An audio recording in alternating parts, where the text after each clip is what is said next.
안녕하세요. 처음교회 성도 여러분 반갑습니다. 김관우 목사입니다. 네, 오늘 눈꽃 뷰티 함께 할 텐데요.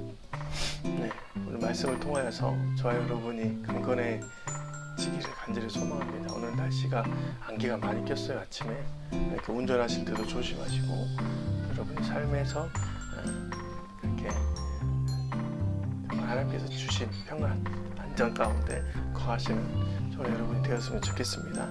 오늘 말씀 누가복음 17장 11절부터 19절 말씀이에요. 오늘 말씀은 나병 환자를 고치시는 예수님에 대해서 이야기합니다. 먼저 11절 12절 보겠습니다. 예수께서 예루살렘으로 가실 때 사마리아와 갈릴리 사이로 지나가시다가 한 마을에 들어가시니 나병 환자 10명이 예수를 만나 멀리 서서 소리를 높여 이르되 있습니다. 예수님께서 예루살렘으로 가시는데 그 가운데 사마리아와 갈릴리를 지난다. 원래 순차적으로 얘기하면 갈릴리 갔다가 사마리아 갔다가 예루살렘이에요. 그런데 여기서 뭐라 하냐면 사마리아와 갈릴리 사이 이렇게 나와 있어요. 그러니까 사마리아라는 그런 메시지를 더욱더 부각시키기 위해서 썼던 것 같습니다. 중요한 것은 10명의 나병 환자가 예수님을 만났다는 것이죠. 모여 살았습니다. 그러니까 일반 마을이 아니라 실은 유대의 문화 안에서는 나병 환자가 걸리면 부정한 병을 걸렸다 해서 도심가에서 사람이 사는 곳에서 떨어져 살았어야 됩니다. 그러니까 이들이 집단 생활을 했던 것이죠. 10명의 나병 환자가 자기네끼리 살고 있었는데 예수님이 오신다는 얘기를 듣고 그 앞에 섰습니다. 그래서 소리를 높여 불러서 치유해 주세요 라고 했죠. 그런데 중요한 것이 14절 그들을 보시고 이르시되 가서 제사장들에게 너희 몸을 보이라 하셨더니 그들이 가다가 깨끗함을 받았다. 여러분, 가다가 깨끗함을 받았습니다. 이들이 예수님에 대한 말씀에 예수님이 말하는 말씀에 신뢰를 가졌던 것 같아요. 절박했을 수도 있습니다.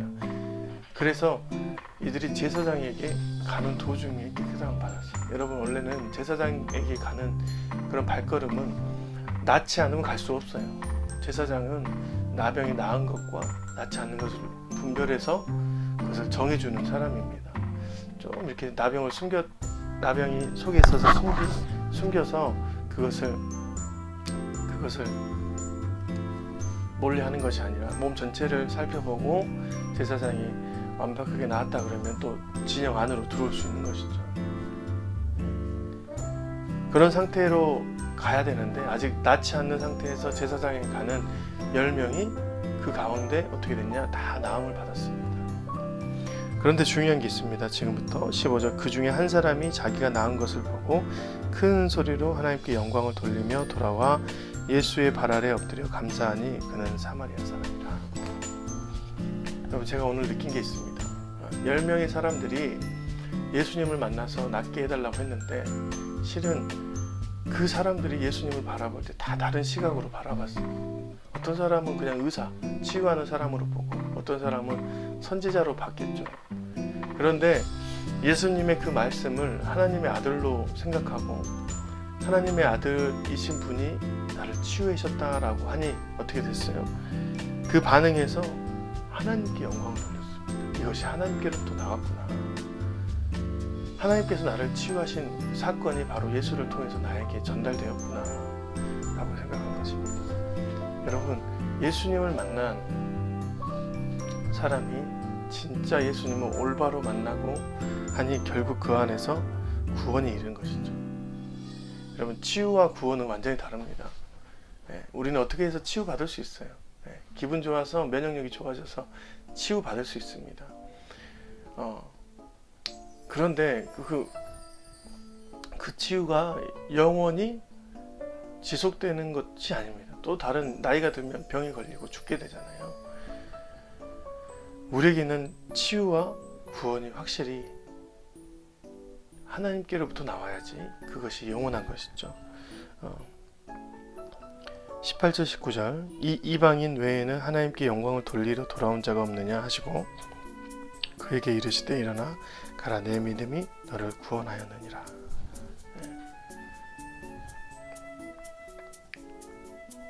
하나님께 영광을 돌리러 나온 사람이 한 명밖에 없었습니다. 왜냐하면 그가 하나님의 아들이라는, 예수님을 만날 때 하나님의 아들이라는 것을 인식하고 하나님께 영광을 돌렸던 것이죠. 이것이 내게 임한 것이 하나님으로부터 나왔다라는 것을 인지하는 그 믿음이 바로 구원으로 인도한 것이죠. 여러분, 하나님께 영광을 돌린다는 것이 어떤 것입니까? 바로 모든 것을 내 것으로 취하지 않고 하나님의 것으로 취하는 것이죠.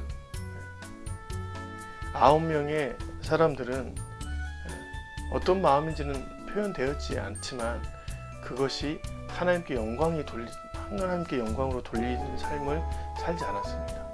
치유가 자기 것이 됐어요. 내 것을 도로 내가 받는다라고 생각하는 것이죠. 그런데 이 치유조차도 하나님께 영광을 돌리는 그 믿음이 영원한 구원으로 인도되었습니다. 정말 다른 것 같지만 치유는 그냥 감사로 끝나는 것이 아닙니다. 그것을 하나님께로부터 나왔다는 인정과 내 인생의 모든 것들이 하나님께로부터 나와서 사용되어진다는 것이 바로 하나님께 영광을 올려드리는 것이죠. 그 믿음이 구원으로 이르게 하는 것입니다. 오늘 치유받은 사람은 사마리아 사람입니다. 이방인이에요.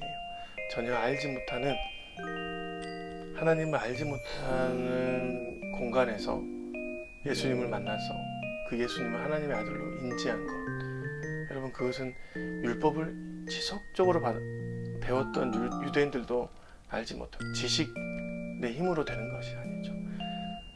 이 믿음을 주는 것은 바로 성령 하나님께서 여러분에게 주신 것입니다. 그러니까 여러분, 성령님을 의지할 때 우리가 만나는 예수가 하나님의 아들임을 고백하고 그 고백 안에서 치유나 회복이나 또한 우리의 삶의 모든 것들이 하나님께 영광으로 올려드릴 수 있는 자연적인 그런 삶이 되는 것입니다. 오늘 하루도 여러분이 누구를 만나든 하나님의 영광 안에 있기를 바랍니다. 모든 것이 하나님께로부터 흘러나왔음을 고백하는 저와 여러분이 되었으면 좋겠습니다. 그러면 그 믿음이 여러분을 구원할 것입니다. 오늘도 이 귀한 말씀으로 여러분 잘 살아가시고 그 말씀 안에서 만나는 모든 사람 안에 하나님의 능력과 치유를 받는 그런 귀한 삶이 되시길 주님의 이름으로 축원드립니다. 안녕히 계세요. 내일 뵙겠습니다.